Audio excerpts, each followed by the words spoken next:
Good afternoon class. Last क्लासमध्ये आपण काय बघितलं होतं? Nutrition for children 0 to 6 month, 6 month to 12 month, 12 month to 18 month असं बघितलं होतं. ओके, म्हणजे त्याला आपण कॉम्प्लिमेंटरी फीडिंग बेबीजला काय द्यायचं हे पण बघितलं होतं. देन आज आपण काय बघणार आहोत? HIV इन चिल्ड्रन म्हणजे मुलांमध्ये होणारा HIV. ओके, HIV म्हणजे HIV human immuno deficiency virus. HIV का मीनिंग काय आहे? Human immuno deficiency virus. Okay, म्हणजेच काय? HIV. Okay, human immunodeficiency virus is the virus that causes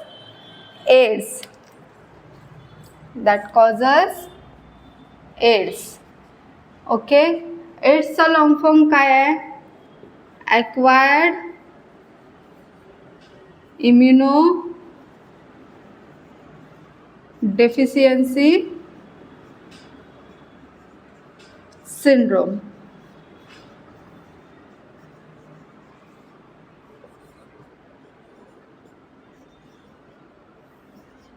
okay, AIDS माहिती आहे सगळ्यांना. ओके, ऐकून माहिती आहे, बरोबर आहे.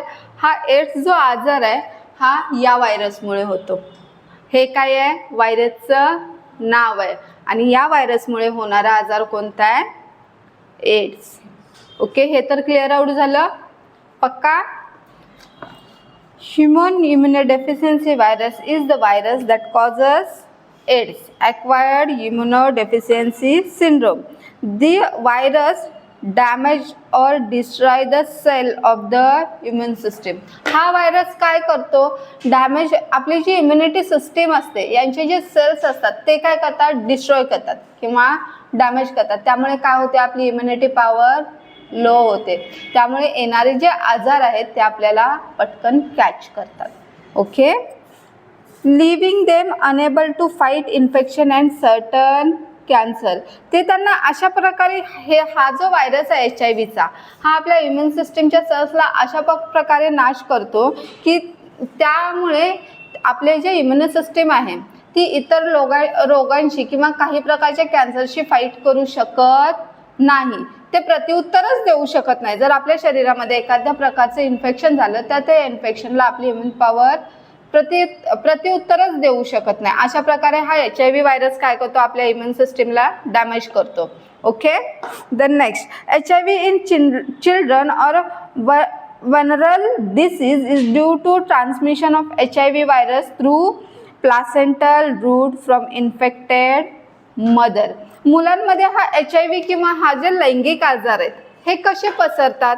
तर मदरमध्ये ज्यावेळी बेबी तयार होत असतं, आपण स्टार्टिंगला बघितलं होतं, बेबी मदरच्या वूममध्ये तयार होत असतं त्यावेळी बाळाला पोषण देण्यासाठी एक टेम्पररी ऑर्गन तयार होतो, त्याला आपण प्लासेंटा बोलतो, बरोबर आहे.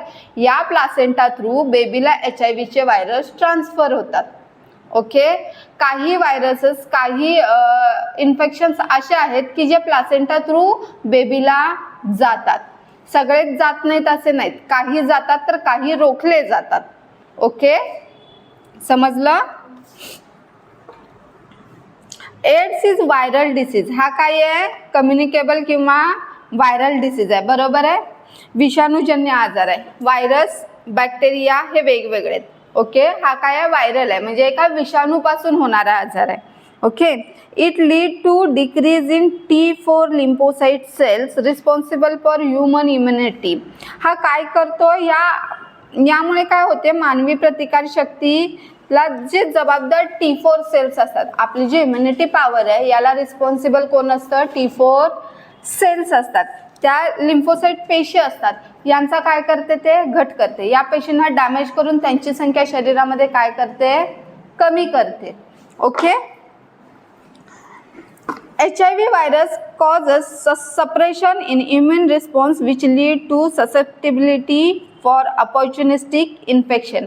हा जो HIV व्हायरस आहे हा काय करतो, आपल्या शरीरामध्ये जो आपल्या इम्युन सिस्टीम असते त्यांना काय करतो, डिप्रेस करतो. इम्युन पॉवर असते त्याला काय करतो, कमी करतो. यामुळे काय होतं, जे संधिसाधू संसर्गजन्य रोग असतात ते त्या व्यक्तीला काय करतात, पटकन कॅच करतात. ओके.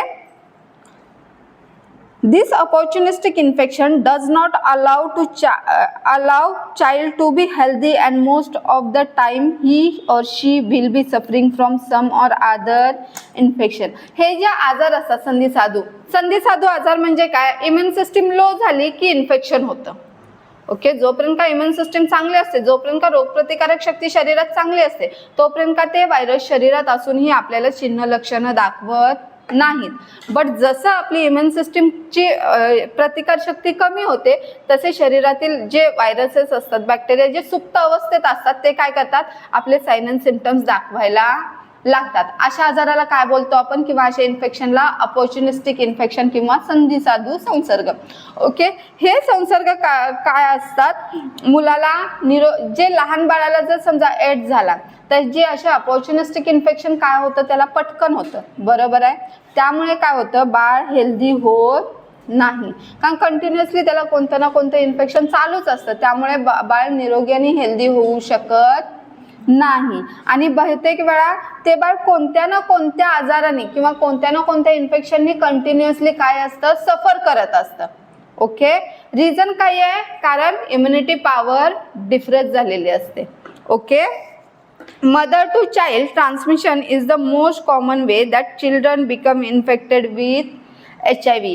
आईपासून बाळाला ट्रान्समिशन होणं हे सगळ्यात सामान्य मार्ग आहे, कारण बाळ 9 महिने आईच्या गर्भाशयात असतं. गर्भाशयात प्लासेंटा नावाचा जो तात्पुरता अवयव झालेला असतो ते आईचं ब्लड बाळाला देत असतं. बरोबर आहे. म्हणजे ब्लड सर्क्युलेशन मदर आणि बेबीमध्ये कंटिन्युअसली असतं. त्यामुळे काय होतं, आईचे जे आईमध्ये जर HIV असेल तो HIVचा विषाणू बाळामध्ये ट्रान्सफर होतो. समजलं. आणि हा कॉमन वे आहे बेबीला होण्यासाठी. is the most common way that children become infected with HIV. Okay, mother to child transmission of HIV is spread of HIV from an HIV infected woman to her child during pregnancy, childbirth, also called labor and delivery, or breastfeeding through breast milk. Mother to child transmission of HIV also called perinatal transmission of HIV. Okay. आता हा बाळाला होणारा HIV ज्या आईला आधीच HIV पासून mother बाधित आहे, म्हणजे आईला HIV आहे, त्यामुळे बाळाला गर्भधारणे दरम्यान म्हणजे प्रेग्नन्सीच्या टाइमला काय होतं, बाळाला होतं, किंवा बाळंतपणात होतं, किंवा बाळ मदरचं दूध पितं, त्या दुधामधून सुद्धा काय होतं, बेबीला ट्रान्समिट होण्याचे चान्सेस असतात किंवा ट्रान्समिट होतं. मातेकडून बाळाला HIVचे संक्रमण होते, याला आपण काय म्हणतो, पेरिनेटल ट्रान्समिशन असे म्हणतो. काय म्हणतो, पेरिनेटल ट्रान्समिशन.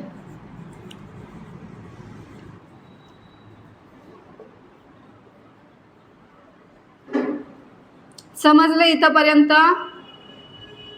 पक्का? देन याचं मोड ऑफ ट्रान्समिशन म्हणजे हे कसं पसरतं. Okay. Mother to child transmission पहिल्यांदाच आपण बघितलंय, आईकडून बाळाला. दुसरं infected blood transmission, blood camps असतात. बरोबर आहे. ब्लड डोनेट करतात. यामध्ये बायचान्स चुकून HIV पर्सननी ब्लड डोनेट केलं तर ते ब्लड दुसऱ्या एखाद्या व्यक्तीला दिलं गेलं तर त्या ब्लड ट्रान्समिशनमधून ज्याला ब्लड रिसिव्हर जो आहे त्याला होण्याचे चान्सेस असतात. Okay. Use of infected syringe and needles, हा जो infected syringe and needles use करतो हा कुणाचा दोष आहे, हेल्थकेअर वर्कर्स आहे. बरोबर आहे. हेल्थकेअर वर्करनी इन्फेक्टेड निडल आणि सिरिंजेस एका पेशंटपासून दुसऱ्या पेशंटला यूज केलं तर त्याला पण होण्याचे चान्सेस आहेत. Okay. Then breast feeding from infected mother, जर आई एड्सनी बाधित असेल आणि ती जर बाळाला ब्रेस्टफीड करत असेल तर त्या मदरपासून बाळाला सुद्धा HIVचे विषाणू जातो. Okay. Then sign and symptom, आता याची चिन्ह लक्षणं काय दिसतात, साइन अँड सिम्पटम्स. आता याची चिन्ह लक्षणं बाळामध्ये काय दिसतात बघा. The initial symptom of acute HIV infection may include. आता ॲक्यूट आणि क्रोनिक आजाराचे दोन प्रकार आहेत. ॲक्यूट म्हणजे काय, लगे आता इन्फेक्शन झालं आणि त्याची साइन अँड सिम्पटम्स दिसतात काही दिवसातच. आणि क्रोनिक म्हणजे काय, दीर्घ काळापासून चालत आलेला आजार. फॉर एक्झाम्पल ट्युबरक्युलोसिसचा पेशंट महिने वर्ष जातं त्याचं त्या आजारामध्ये. ओके, तर साईन काय, ॲक्यूट म्हणजे सुरुवातीला दिसून येणारी लक्षणं, त्यामध्ये हेडेक डोकेदुखी असते. Okay, diarrhoea for more than 1 month. बाळाला 1 महिन्यापेक्षा जास्त काळ अतिसार चालू असतो. अतिसार म्हणजे काय, शी पातळ होते बाळाला. ओके, 1 महिन्यापेक्षा जास्त. त्याच्यानंतर नॉझिया आणि वॉमिटिंग, मळमळ आणि उलटी होते. ओके, देन फटीग म्हणजे काय, थकवा जाणवून येतो. म्हणजे बाळ असं उत्साही दिसून येत नाही. लहान मुलं किती ॲक्टिव्ह असतात ना, त्याच्या तुलनेत हे जे बाळ असतं HIV ते काय असतं, कंटिन्युअसली थकवा असतो त्या बाळाच्या अंगात. ओके, एचिंग मसल्स, स्नायू दुखतात.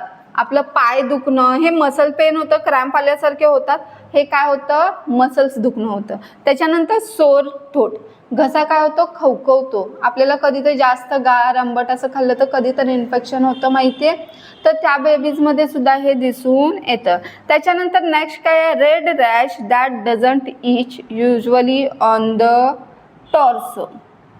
ओके, लाल पुरळ येतात. काय येतात, लाल पुरळ. पण ते पुरळ असतात त्याला खाज येत नाही. म्हणजे आपल्या अंगावर एखादं पुरळ आलं तर आपण त्याला इचिंग होतं, आपल्याला इच होतं, पण त्या पुरळवर काय होतं, खाज येत नाही. हे युजली कुठे येतात, धडावर येतात, हातपायांवर नाही, तर जी बॉडी असते त्याला येतात. Okay, then fever for more than 1 month. बेबीजमध्ये किंवा जे इन्फेक्टेड पर्सन असतो त्याच्यामध्ये काय असतो, फीवर असतो 1 महिन्यापेक्षा जास्त. ओके, देन वेट लॉस, हे सगळ्यात मोठं साईन आहे, वेट लॉस. वजन खूप लवकर कमी होतं अशा व्यक्तीमध्ये. Then prevention of mother to child HIV transmission, आईपासून बाळाला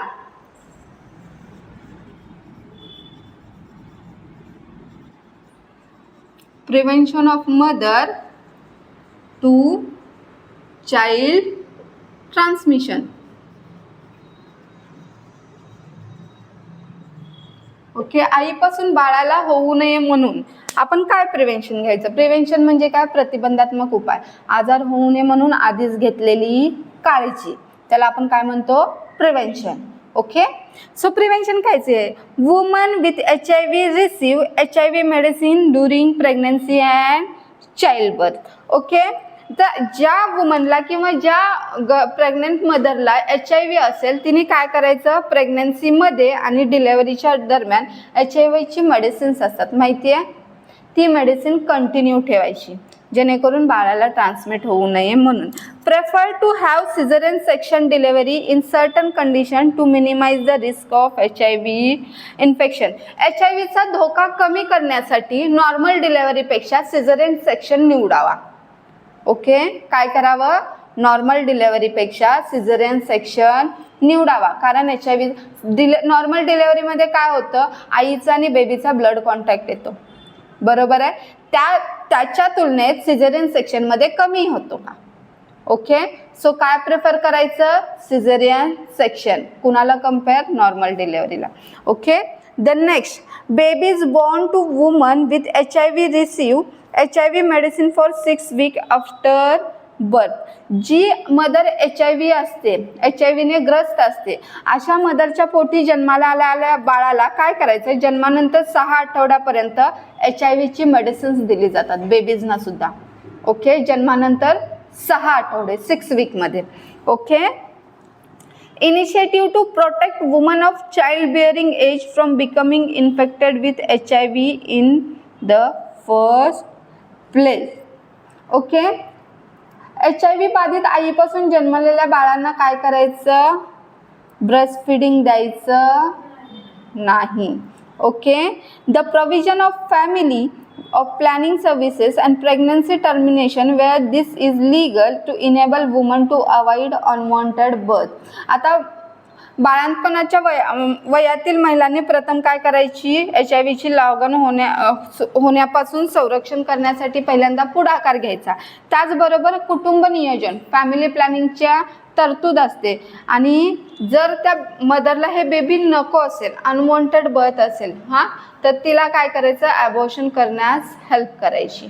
ओके, कारण जन्माला येणाऱ्या बेबीला होऊ नये म्हणून. जर तिला ते बेबी नको असेल तर फोर्स करायचा नाही. Okay, then treatment.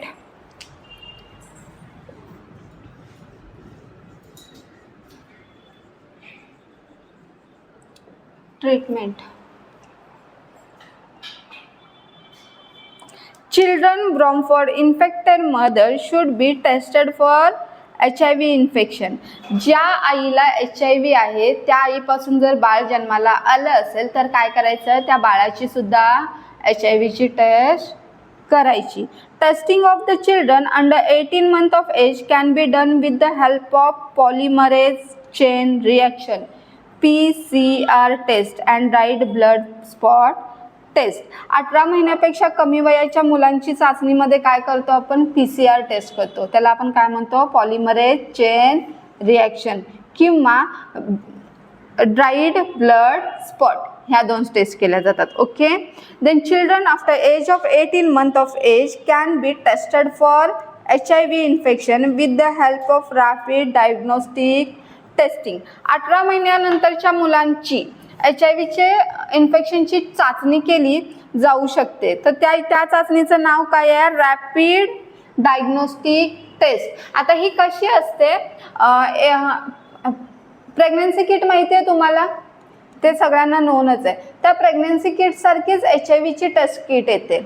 त्यामध्ये काय टाकलं जातं, प्रेग्नन्सी किटमध्ये आपण युरिन टाकतो, पण ह्या HIV टेस्टमध्ये ब्लड टाकलं जातं. ओके, समजलं. प्रेग्नन्सी किटमध्ये आपण काय टाकतो, युरिन. तसंच HIVच्या टेस्ट किटमध्ये काय टाकतो, ब्लड. प्रेग्नन्सी किटमध्ये कसं 2 लाईन आलं तर पॉझिटिव्ह, तसंच या किटमध्ये पण असतं 2 लाईन आले तर पॉझिटिव्ह. ओके, ही काय जलद केली जाणारी टेस्ट आहे. Okay, then next, treating the child with medicine called antiretroviral drug. आता अशा मुलांना काय केलं जातं, अँटीरेट्रोव्हायरल ड्रग नावाच्या औषधांसह मुलांवर उपचार केले जातात. HIVला जे ड्रग दिले जातात त्याला काय बोलतो आपण, antiretroviral drug. Antiretroviral drug. Okay,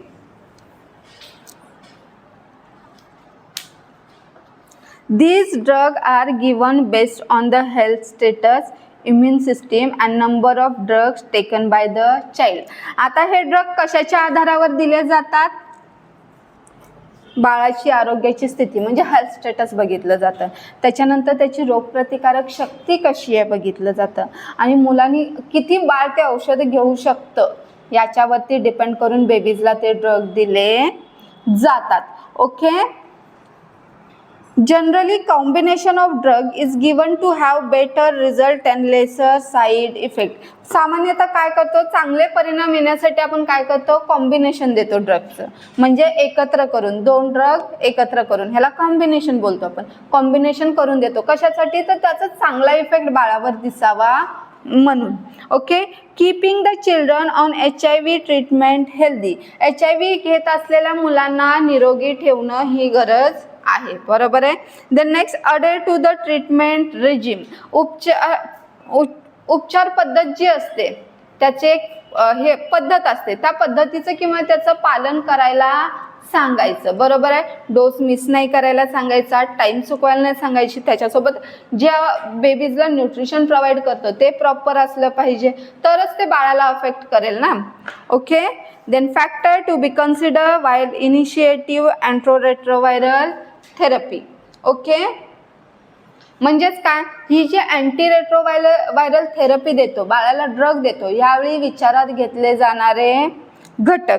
त्यामध्ये फर्स्ट काय, severity of HIV infection and disease. आता त्या बाळाला HIV इन्फेक्शन कधी झालं आणि त्याच्या त्या आजाराची तीव्रता किती आहे हे सुद्धा विचारात घेतलं जातं. Okay. Risk of disease progression in the child, मुलांमध्ये रोग वाढण्याचा धोका जास्त आहे की कमी आहे हे पण विचारात घेतलं जातं. लॅबोरेटरी असेसमेंट, यामध्ये काय केलं जातं, लॅबोरेटरीमध्ये टेस्टिंग केली जातात. यामध्ये आपल्या शरीरात असलेले CD4 काउंट चेक केले जातात. काय केले जातात, आपल्या शरीरात ज्या पेशी असतात त्यांचा काउंट चेक केला जातो. त्याच्यानंतर प्लाझ्मा टेस्टिंग केली जाते, HIV ची टेस्टिंग केली जाते. समजलं. देन अवेलेबिलिटी ऑफ ड्रग फॉर्म्युलेशन्स, आता जे ड्रग फॉर्म्युलेशन आहेत त्याची उपलब्धता किती आहे हे पण बघितलं जातं. बरोबर आहे. Then adverse effect of the anti retroviral medicines, आता ह्या अँटीरेट्रोव्हायरलचे ॲडवर्स म्हणजे प्रतिकूल परिणाम काय होतो हा सुद्धा बघितला जातो. नुसतंच औषध देऊन काम संपतं का, त्याचे बाळावर इफेक्ट कसे होतात हे सुद्धा बघणं गरजेचं आहे. बरोबर आहे ना.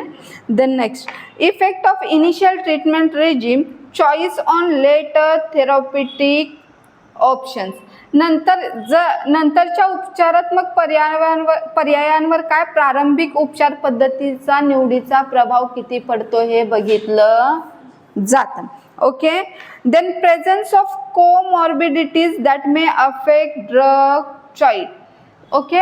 औषधांच्या निवडीवर परिणाम करू शकणाऱ्या सहविकृतीचा सुद्धा विचार केला जातो. Okay. Ability of the child and care giver to adhere the treatment regimen. Okay. उपस्थिती उपचार पद्धतीचे पालन करण्याची आणि मुलाची काळजी वाहूची क्षमता सुद्धा घेतली जाते. ओके. आता हे काय झाले, ज्यावेळी आपण अँटीरेट्रोव्हायरल ट्रीटमेंट देतो त्यावेळी विचारात घेतल्या जाणारे किंवा त्यावर परिणाम करणारे हे घटक होते. आता साईड इफेक्ट, या ड्रगचे कोणताही ड्रग असू दे त्याचे साईड इफेक्ट असतात. जसे चांगले इफेक्ट असतात तसे वाईट इफेक्ट पण असतात. बरोबर आहे ना. तुम्ही जास्त पॅरासिटामॉल घेऊ शकता का, नाही. एखाद्या गोष्टीचं कोणत्याही गोष्टीचं चांगलं जसं काम असतं तसं वाईटही काम असतं. ओके. सो अँटीरेट्रोव्हायरल जसं HIV पेशंटमध्ये इम्युनिटी सिस्टीम चांगली राखते तसं त्याचे काही साईड इफेक्ट पण आहेत. Okay. So that first one, the drug can have side effect, often they go away as our body adjust to the medicine, but many children may have some for short time including. आता ह्या औषधाचे दुष्परिणाम अनेकदा आपल्या शरीर औषधाशी जुळवून घेत असताना ते निघून जातात. म्हणजे कोणतंही मेडिसिन, कोणतीही बाहेरची गोष्ट आपल्या शरीरात जाऊन ती जुळवून घ्यावी लागते आपल्या शरीराला. मग आपलं शरीर त्या औषधांना जुळवून घेतल्यानंतर हे जे साईड इफेक्ट आहेत ते काय होतात, निघून जातात. परंतु बऱ्याच मुलांमध्ये थोड्या काळासाठी यातले काही साईड इफेक्ट अजून दिसून येतात. त्यामध्ये पहिलं काय आहे, नॉशिया. नॉशिया म्हणजे काय, मळमळ होते, उलटी आल्यासारखं होतं. त्याच्यानंतर वॉमिटिंग, उलटी येते. डायरिया म्हणजेच बेबीजमध्ये काय होतं, लूज मोशन चालू होतात. त्यानंतर फटीग, थकवा येतो. जे बेबीज अँटीरेट्रो हे व्हायरल ट्रीटमेंटवर असतात अशा बेबीजमध्ये काय येतो, थकवा येतो. डिझिनेस, चक्कर येते. त्याच्यानंतर बेबीजमध्ये स्किन रॅशेस येतात. ओके. ट्रबल स्लीपिंग म्हणजे त्यांना झोपण्यामध्ये त्रास येतो, शक्यतो झोप येत नाही किंवा झोप येत असताना कंटिन्युअसली चुळबुळ होणे वगैरे अशा गोष्टी होतात. ओके. पेन, वेगवेगळे वेदना येतात. आणि नमनेस और टिंगलिंग, हातामध्ये पायामध्ये मुंग्या येणं, सेन्सेशन नाहीसं होणं अशा गोष्टी होतात. समजलं. HIV काय होतं, HIV म्हणजे काय, हा एक व्हायरस आहे. या व्हायरसमुळे काय होतो, एड्स होतो. बरोबर आहे. हा मदरकडून बाळाला पसरतो. कंटॅमिनेटेड ब्लड असेल त्यामधून पसरतो किंवा इन्फेक्टेड सिरिंज निडल्स यूज केले त्यामुळे पसरतो. नाहीतर मग ब्रेस्टफीडिंग मदर असेल त्या ब्रेस्टफीडमधून सुद्धा बाळाला जातो. याचे साइन अँड सिम्पटम्स म्हणजे याची चिन्ह लक्षणं काय येतात, डायरिया येतो व 1 महिन्यापेक्षा जास्त डायरिया असतो. डोकेदुखी असते, मळमळ उलटी असते. ओके. थकवा असतो, अंगदुखी असते, घसा खवखवतो. त्याच्यानंतर शरीरावर रॅश येतात. त्याच्यानंतर ताप 1 महिन्यापेक्षा जास्त असतो आणि वेट लॉस होतो. समजलं. त्यानंतर आपण बघितलं प्रिव्हेन्शन बघितलं, ट्रीटमेंट बघितलं, फॅक्टर्स बघितले जे अँटीरेट्रोव्हायरल थेरपीला कन्सिडर केले जातात. त्याच्यानंतर साईड इफेक्ट बघितले. ओके. देन नेक्स्ट क्लास आपण काय बघणार, baby friendly hospitals. Okay. Thank you.